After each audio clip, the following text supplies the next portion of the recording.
जय श्री कृष्णा दोस्तों, आज की यह कहानी सुनने मात्र से आपकी रूह कांप जाएगी। तो मित्रों, यह कहानी 3 जवान साधुओं और एक सुंदर विधवा महिला की है जो गांव की वेश्या थी और तीन जवान साधुओं से एक साथ संबंध बनाया और संबंध बनाने के बाद गर्भवती हो गई। दोस्तों, यह कहानी रहस्यमय, रोमांच और बदलाव से भरी हुई है।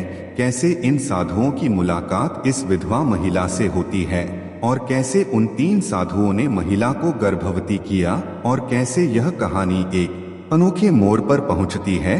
दोस्तों, आज की यह कहानी दिल दहला देने वाली कहानी है जो आपको हैरान कर देगी। तो दोस्तों, मेरी आप सभी से आग्रह है कि वीडियो को शुरू से लेकर अंत तक जरूर देखना और वीडियो को लाइक करके हमारे YouTube चैनल को सब्सक्राइब कर दीजिए और कमेंट में जय माता लक्ष्मी जरूर कमेंट करें। तो चलिए दोस्तों, आप सभी का ज्यादा समय नष्ट ना करते हुए कहानी को सुनाना प्रारंभ करते हैं। दोस्तों, एक बार की बात है, घने जंगल के बीच एक कुटिया बनी हुई थी जिसमें 3 जवान साधु सन्यासी रहते थे। एक बार वह 3 साधु सत्य की खोज में देश देशांतर की यात्रा कर रहे थे, जिनमें से किसी की उम्र 30 वर्ष की तो किसी की 32 वर्ष की तो किसी की 35 वर्ष की थी और वे साधु एक तपस्वी जीवन जीते थे और महादेव के सच्चे भक्त थे और वे तीनों साधु एक सुखी जीवन जीते थे। वे तपस्वी सन्यासी जीवित रहने के लिए, भोजन प्राप्त करने के लिए गांव-गांव में भिक्षा मांगते और भिक्षा के बदले में वे तपस्वी साधु सन्यासी लोगों को जीवन के सच्चे मार्ग के बारे में उपदेश देते। उनका एक ही उद्देश्य था, सत्य की खोज जो हर मनुष्य को अपने जीवन में करनी चाहिए। मित्रों, एक बार की बात है, ज्येष्ठ का महीना चल रहा था और गर्मियों की एक दोपहर में जब सूर्य अपने तेज प्रकाश से पृथ्वी को झुलसा रहा था, तब तीनों साधु एक घने जंगल से गुजरते हुए एक छोटे से नगर की सीमा पर पहुंच जाते हैं। यह गांव उन तीनों साधुओं के अपेक्षाकृत बहुत ही छोटा था। यहाँ गिने चुने घर थे और चारों ओर हरियाली फैली हुई थी। नगर के लोग सीधे साधे और आशावादी थे। वे अपनी जीविका के लिए कृषि पर निर्भर थे और अपनी दिनचर्या चलाने के लिए दिन भर खेतों में मेहनत किया करते थे। और जब तीनों साधु सन्यासियों ने नगर में प्रवेश किया और भिक्षा मांगने लगे, वे तीनों साधु अलग अलग होकर एक में घर जाकर कर पुत्री शनि देही कहकर अन्न और जल मांगते। नगर के लोग श्रद्धापूर्वक से उन्हें भोजन देते और उनके उपदेश को ध्यान से सुनते। कुछ लोग अपनी समस्याएं भी उन साधुओं से साझा करते, जिनको सन्यासी समझता और धैर्य पूर्वक समाधान बताते। धीरे धीरे पूरे नगर में उनकी भिक्षा पूरी हो गई। लेकिन गांव के एक कोने में एक नदी के किनारे पर एक झोपड़ी थी जो सबसे अलग थी। वह झोपड़ी नगर के अंतिम छोर पर थी और वहां कोई जाता नहीं था। भिक्षा के दौरान एक साधु ने एक वृद्ध पुरुष से पूछा, भाई, यह झोपड़ी किसकी है? हमने पूरे गांव से भिक्षा ले ली, परंतु अभी मैंने इस घर से भिक्षा नहीं मांगी। जब उस वृद्ध पुरुष ने साधु की बात सुनी तो उसका चेहरा अचानक से गंभीर हो गया। उसने धीरे से कहा, साधु बाबा जी, उस झोपड़ी में मत जाइए, वह आपके लायक स्थान नहीं है। सन्यासी ने आश्चर्य से पूछा, ऐसा क्यों? वहाँ कौन रहता है? तब वह वृद्ध पुरुष ने संकोचजनक कहा है, महात्मा जी, वहाँ एक विधवा स्त्री रहती है जो कि कुछ सालों पहले उसके पति की मृत्यु हो गई है, परंतु अब वह विधवा पति के मरने के बाद एक शादीशुदा जीवन जी रही है। तब साधु महाराज जी कहते हैं, हे बाबा, आप क्या कह रहे हैं? मुझे कुछ समझ नहीं आ रहा है। तब वह वृद्ध पुरुष कहता है, हे महात्मा जी, मेरे कहना का मतलब है कि उस विधवा स्त्री के पति के मरने के बाद वह स्त्री अब वैश्या बन चुकी है और अब वह वैश्या धन को इकट्ठा करने के लिए अपना शरीर इस नगर और नगर के आसपास के पुरुषों को बेच देती है, जो कि हर रात उसका एक नया पति बनता है। और वह वृद्ध पुरुष महात्मा जी से कहते हैं, हे साधु बाबा, वह वैश्या अत्यंत ही सुंदर है और जिसने भी उस वैश्या को देखता है वह खुद को रोक नहीं सकता और उस वैश्या की काली गहरी आंखें और आकर्षक शरीर किसी का भी मन बदल सकता है। जब तीनों साधु उस वृद्ध पुरुष की बात सुनकर एक दूसरे की ओर देखने लगे। उन्होंने एक दूसरे को इशारा किया और उनमें से एक ने कहा, ठीक है, हम वहां नहीं जाएंगे। तब वह वृद्ध पुरुष उन सन्यासियों की बात सुनकर उसको संतुष्टि मिली और वह वहां से चला गया। लेकिन साधु सन्यासियों के मन में अब एक जिज्ञासा जाग उठी। वे सोचने लगे, क्या सच में इस महिला का सौंदर्य इतना प्रभावशाली है? क्या यह केवल उसकी सुंदरता का आकर्षण है या कुछ और? आखिरकार तीनों ने निर्णय लिया कि उन्हें इस महिला से मिलना चाहिए। वे देखना चाहते थे कि वह कैसी है और क्या वास्तव में उसका आकर्षण इतना शक्तिशाली है कि कोई भी उसके वश में हो जाए। और अब रात हो चुकी थी। जब रात्रि का पहला पहर बीत चुका था और रात्रि का दूसरा पहर चल रहा था और वे साधु रात्रि में उस नगर के किनारे जंगल में खड़े होकर उसी वैश्या की झोपड़ी की ओर बड़े ध्यान से देख जा रहे थे। और वे तीनों सन्यासी घनी झाड़ियों से होते हुए उसी इधर उधर देखते हुए चोरों की तरह उस झोपड़ी की ओर बढ़ते चले जा रहे थे। और अब वे साधु उस झोपड़ी के दरवाजे के समीप खड़े हो जाते हैं। तभी एक साधु महात्मा ने आवाज लगाई, भिक्षा देही। कुछ क्षणों बाद झोपड़ी का दरवाजा खुला और भीतर से एक स्त्री बाहर आई। वह सचमुच अद्भुत सौंदर्य की धनी थी। उसके लंबे घने बाल उसकी कमर तक लहरते थे। उसकी आंख गहरी काली थी जो किसी रहस्य को छिपाए हुए प्रतीत होती थी। उसका रंग अत्यंत गोरा और शरीर सुडौल था। सन्यासियों ने एक क्षण के लिए उसे देखा लेकिन तुरंत अपने मन को स्थिर कर लिया। महिला ने एक मोहक और मंद मुस्कान के साथ साधुओं को प्रणाम किया और कहा, यह मेरे लिए सौभाग्य की बात है कि आज मेरे द्वार पर साधु सन्यासी आए हैं। पहले तो यहाँ केवल पुरुष आते थे लेकिन वे किसी और उद्देश्य से आते थे। आज पहली बार कुछ भिक्षा मांगने के लिए आए हैं। मित्रों, उस वैश्या के स्वर में एक अजीब सा आकर्षण था जो किसी को भी प्रभावित कर सकती थी। साधुओं ने शांत भाव से कहा, देवी, क्या हमें कुछ भोजन या पानी मिल सकता है?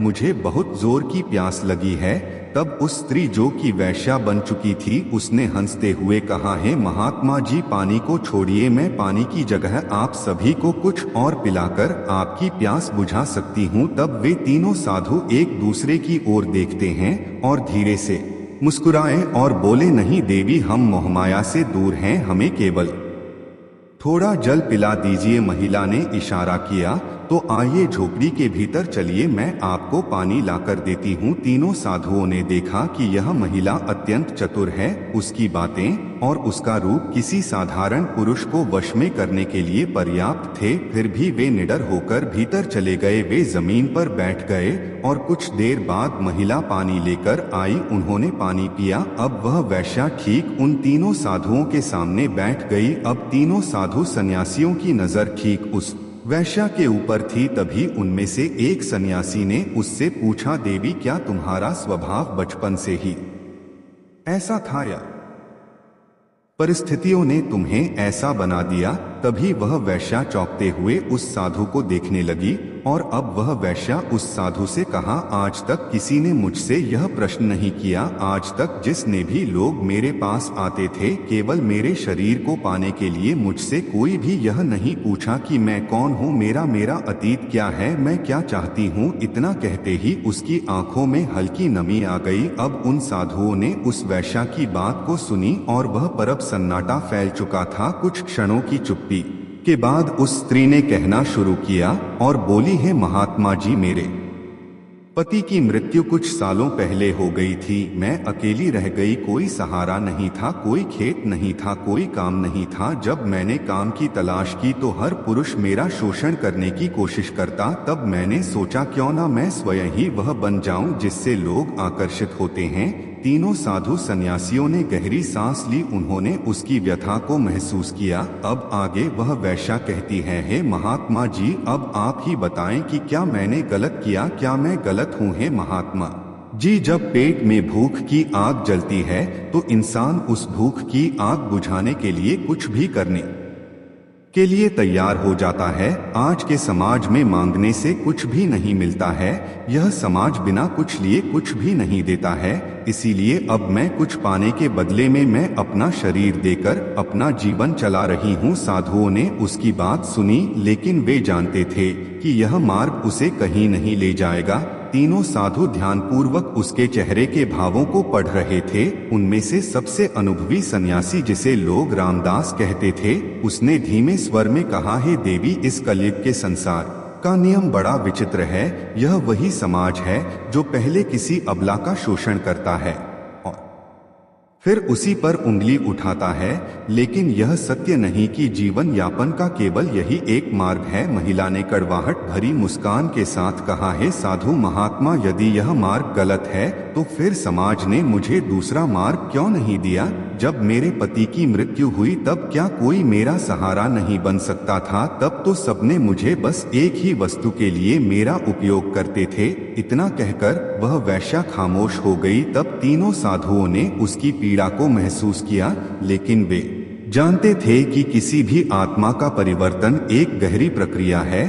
तभी एक और सन्यासी, जिसे योगेश कहा जाता था, उसने अपनी नजर वैश्या के ऊपर डाली और बोला, हे देवी, सत्य की खोज में हम तीनों कई वर्षों से भटक रहे हैं। हमने राजा से लेकर भिखारी तक को देखा है, धनवान से लेकर निर्धन तक को समझा है, परंतु जो सबसे अधिक दुखी होता है वह व्यक्ति है जो अपने ही जीवन को समझ नहीं पाता। महिला कुछ कहने ही वाली थी कि अचानक झोपड़ी के बाहर से किसी के तेजी से भागने की आवाज आई। सन्यासी सतर्क हो गए। एक सन्यासी बाबा वहां, जिनका नाम रामदास था, उन्होंने झोपड़ी का दरवाजा खोला और देखा कि एक व्यक्ति दरवाजे के बाहर खड़ा। कौन हो तुम? रामदास ने कड़क आवाज में पूछा। वह व्यक्ति सहम गया, लेकिन कुछ क्षणों बाद संकोच से सामने आकर बोला, मुझे क्षमा करें बाबा, मैं इस गांव का रहने वाला हूं। मैं बस यह देखने आया था कि वैश्या ठीक है, सही सलामत है कि नहीं। तभी वह वैश्या झोपड़ी के बाहर आती है और उस पुरुष से कहती है, आज अचानक से मेरी चिंता क्यों होने लगी? आगे वह वैश्या कहती है, जब मैंने पहली बार यह राह चुनी थी तब तुम और पूरा गांव मुझसे मुंह मोड़ चुके थे, तब मेरा साथ क्यों नहीं दिया? उस व्यक्ति ने सिर झुका लिया। उसका स्वर धीमा और क्षीण था। हम डर गए थे, शायद स्वार्थी भी थे। महिला की आंखों में कुछ पल के लिए एक अनोखी चमक उभरी। ना वह क्रोध था, ना क्षमा, बल्कि उससे कहीं गहरा कुछ। सन्यासियों ने इस संवाद को ध्यान से देखा और फिर उस व्यक्ति की ओर मुड़े। क्या तुम वास्तव में इसकी सहायता करना चाहते हो? एक गहरी चुप्पी छा गई। फिर उसने धीरे से कहा, यदि यह सच में अपना जीवन बदलना चाहती है तो मैं इसका साथ देने के लिए तैयार हूँ। महिला के मन में असमंजस था। क्या वह सच में बदल सकती थी? क्या समाज उसे फिर से स्वीकार करेगा? उसकी आंखें इस प्रश्न का उत्तर खोजने लगी। उसने साधुओं से पूछा, बाबा, यदि मैं यह राह छोड़ दूं तो क्या लोग मुझे अपनाएंगे? क्या वे मेरा अतीत भूल पाएंगे? तब उस गांव का महायोगी मुस्कुराए और बोले, देवी, जल चाहे जितना भी मैला हो जाए, समय और धैर्य के साथ वह फिर से निर्मल हो सकता है। प्रश्न यह नहीं कि समाज क्या करेगा, बल्कि यह है कि तुम क्या चाहती हो? महिला पहली बार निशब्द हो गई। किसी ने उससे यह प्रश्न पहले कभी नहीं पूछा था, लेकिन इससे पहले कि वह कोई उत्तर देती, बाहर हलचल मच गई। कुछ पुरुष जो कभी उसके पास जाया करते थे, अब विरोध और असमंजस से भरे खड़े थे। बाबा, आप यहाँ क्या कर रहे हैं? एक वृद्ध बुजुर्ग ने कड़े स्वर में पूछा। तभी उन सन्यासियों ने उन नगरवासियों को शांत रहने के लिए कहा, लेकिन गांव वालों में बेचैनी थी और उसमें से कुछ युवा नगरवासी सोचने लगे कि यदि यह स्त्री सुधर गई तो हमारे रास्ते बंद हो जाएंगे। किसी ने फुसफुसाकर कहा और उसी क्षण सन्यासियों को समझ में आ गया कि समस्या केवल इस महिला की नहीं बल्कि पूरे समाज की थी, जो नैतिक पतन के मार्ग में जा चुका था। तभी सन्यासी रामदास ने हाथ उठाया, गंभीर स्वर में बोले, भाइयों, हम केवल स्त्री के लिए नहीं आए हैं बल्कि पूरे गांव की भलाई के लिए आए हैं।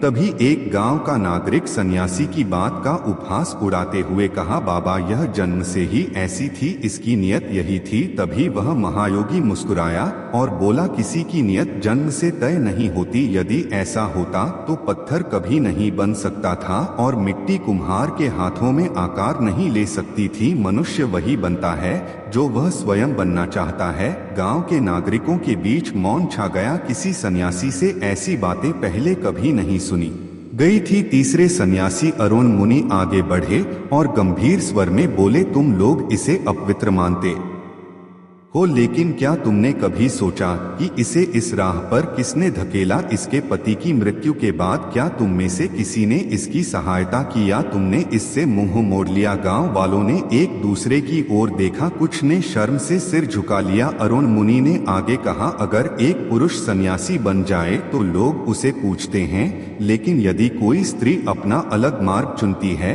तो उसे तिरस्कार मिलता है। यह कैसा न्याय है? तभी उस सन्यासी की बात सुनकर गांवों के नागरिकों के बीच में कानाफूसी होने लगी। कुछ लोग मानो इस बात से सहमत होने लगे थे। उस वैश्या की आंखों में आंसू भर आए। हाथ जोड़कर वह वैश्या बोली, बाबा, आज पहली बार किसी ने मुझे इंसान की तरह समझा है। मैं अपने अतीत से मुक्त होना चाहती हूँ, कृपया बताइए मुझे क्या करना चाहिए? महायोगी बोले, देवी, सबसे पहले तुम्हें स्वयं को विवाह करना होगा। समाज का भय छोड़ो और अपने लिए एक नई राह चुनो। महिला ने सिर झुका लिया। फिर धीरे धीरे उसने अपने गहने उतारकर सन्यास के चरणों में रख दिए और बोली, आज से मैं अपनी पुरानी पहचान छोड़ रही हूँ। मैं अब एक नया जीवन शुरू करूंगी। गांव वाले यह देखकर आश्चर्यचकित रह गए। कुछ को पछतावा हुआ, कुछ के मन में सम्मान जाग उठा। अब रामदास गांव वालों की ओर मुड़े और बोले, अब यह स्त्री नया जीवन शुरू करना चाहती है, लेकिन प्रश्न यह है, क्या तुम लोग इसे स्वीकार करोगे? गांव में फिर से हलचल मच गई। कुछ लोगों ने सहमति में सिर हिलाया, लेकिन कुछ लोग अब भी संदेह में थे। तभी एक वृद्ध किसान आगे बढ़ा और बोला, बाबा, आपने हमारी आंखें खोल दी। यदि यह अपने जीवन को बदलना चाहती है तो हमें इसे स्वीकार करने में कोई संकोच नहीं होना चाहिए। धीरे धीरे और भी लोग सहमत होने लगे। कुछ युवकों ने कहा, यदि यह महिला मंदिर में पूजा पाठ करना चाहती है तो हम इसे रोकेंगे नहीं। सन्यासियों के चेहरे पर संतोष की मुस्कान आई। परिणय की प्रक्रिया आरंभ हो चुकी थी। तीनों सन्यासियों ने महिला को आशीर्वाद दिया और कहा, अब तुम अपने जीवन को उस सत्य की ओर मोड़ सकती हो जिसकी तुम वर्षों से उपेक्षा कर रही थी। जो भी कठिनाई आए, धैर्य मत खोना। सत्य का मार्ग कठिन होता है, लेकिन यही तुम्हें वास्तविक आनंद देगा। गांव वाले अब पूरी तरह शांत हो चुके थे। कई लोगों ने महिला से क्षमा मांगी और उसे नया जीवन शुरू करने के लिए प्रेरित किया। सियों ने गांव को अंतिम बार देखा और उस वैश्या को आशीर्वाद देकर गांव के नागरिकों से विदा लेकर अपने मार्ग पर आगे बढ़ गए। महिला ने उसी दिन से गांव के मंदिर में पूजा पाठ करना प्रारंभ कर दिया। उसने अपना समय भक्ति सेवा और सत्संग में लगाना शुरू कर दिया। धीरे धीरे गांव के लोग भी उसे स्वीकार करने लगे। जो लोग कभी उसकी ओर गलत दृष्टि से देखते थे, अब वे सभी उसका सम्मान करने लगे। गांव की अन्य स्त्रियों ने भी उसमें प्रेरणा दी। वे समझ गए कि आत्मसम्मान से जीने का दूसरा मार्ग भी हो सकता है और इस प्रकार एक महिला का निर्णय केवल उसके लिए ही नहीं बल्कि पूरे गांव के लिए परिवर्तन का कारण बन गया। और अब वह नगरवासी उस स्त्री की शादी एक युवा पुरुष से कर दी। अब वह वैश्या जो थी, अब उसकी दोबारा से शादी हो चुकी थी और अब वह सुखी पूर्वक अपने पति के साथ अपना जीवन व्यतीत करने लगी। मित्रों, यह कहानी आप सभी को कैसी लगी कमेंट बॉक्स में कमेंट करके जरूर बताना।